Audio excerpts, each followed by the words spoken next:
최근 뉴스에서 많이 언급되는 단어가 한국판 뉴딜입니다. 코로나 사태로 더욱 어려워진 일자리 확보가 한 목표이기도 합니다.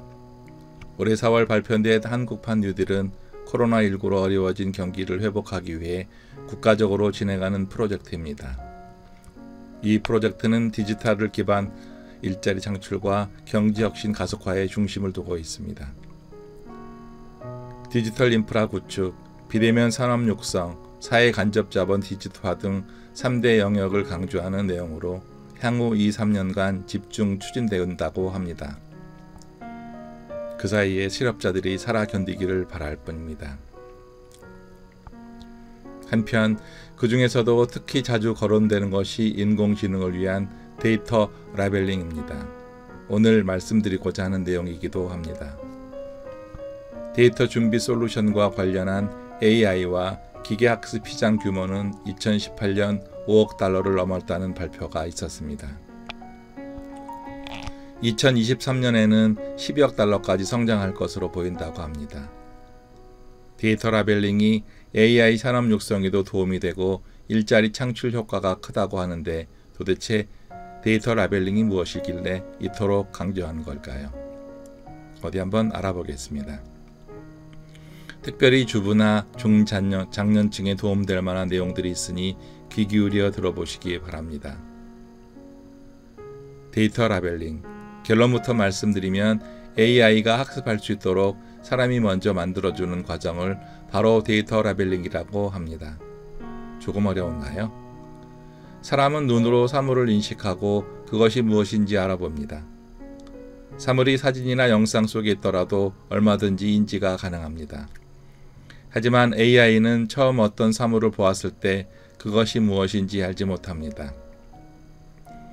예를 들어 그림 속에 강과 물고기가 있다면 이런 것은 강이고 저런 것은 물고기라고 사람이 알려줘야 하는데 어떤 일정한 표시를 미리 해줘야 AI가 비로소 그것을 인지할 수 있다는 것입니다. 그런데 세상에 존재하는 그림과 동영상 같은 수많은 정지되지 않은 데이터들을 AI는 바로 학습할 수가 없다는 것이 문제죠. 그래서 사람들이 이런 내용들을 AI에 학습시키는 것입니다. AI는 유아라고 보면 됩니다. 우리가 태어나 학습을 하게 되는데요. 부모님과 지인들, 주변 사람들로부터 여러 가지 다양한 방법으로 배우게 되는데 AI도 이처럼 학습이 필요합니다. 시험 공부를 하면서 기출문제나 유사문제, 연습문제를 많이 풀어본 학생이 유사한 문제가 출제됐을 때 쉽게 답을 쓸 수 있듯이 AI도 문제를 많이 풀어야, 즉 공부를 많이 해야 성장하게 되는 것입니다. 데이터 라벨링이 된 데이터 세트는 AI가 공부할 수 있는 참고서 역할을 합니다. 그러므로 상황에 맞지 않는 데이터 세트, 양적으로 질적으로 깊이가 부족한 데이터 세트는 AI 학습에 도움을 줄 수 없습니다. 잘못된 정보가 정확한 행동을 유발하지는 않습니다. 우수한 AI를 개발하기 위해서는 결국 이 데이터 세트가 얼마나 잘 만들어지는가에 달려있다고 해도 과언이 아닙니다. 이렇게 만들어진 데이터를 관리하고 분석해 AI 개발에 바로 도입될 수 있도록 하는 것이 결국 AI 개발의 핵심이라고 할 수 있겠습니다. 데이터 라벨링은 누가 어떻게 할까요? 아직까지 데이터 라벨링 기초 작업은 대부분 사람의 손으로 진행됩니다. 사람이 직접 사진이나 영상을 보고 이것이 자동차, 저것이 집이라고 입력합니다. 수많은 자동차와 집에 관한 데이터가 쌓이면 AI는 학습한 결과에 따라 다른 유사한 데이터를 봐도 자동차와 집으로 식별할 수 있게 됩니다. 데이터 라벨링 초기 작업은 반드시 사람이 해야 합니다. 현재 고급 AI 인력이 데이터 준비를 하는데 전체 업무의 80% 정도를 할애하고 있어 시간이 많이 소요되며 AI 개발을 하기 위한 시간이 부족한 형편입니다.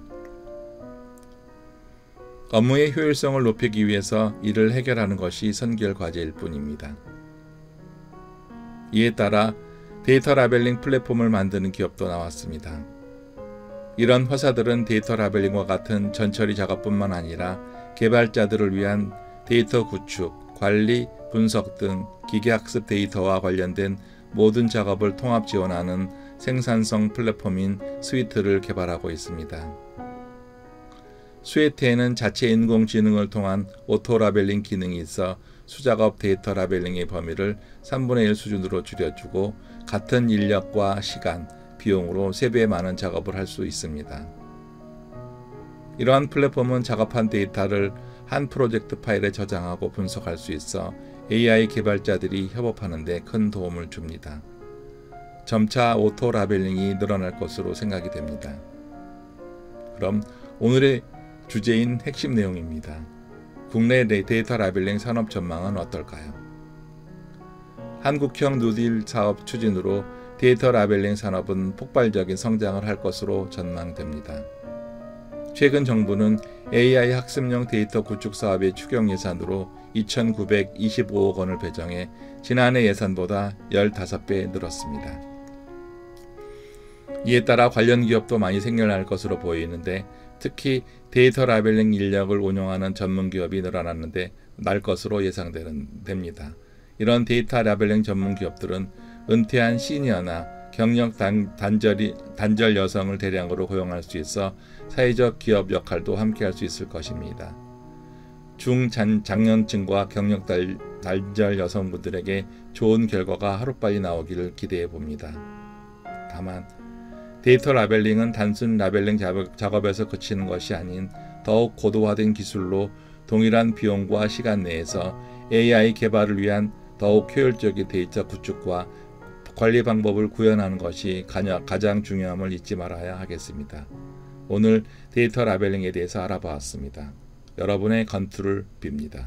고맙습니다.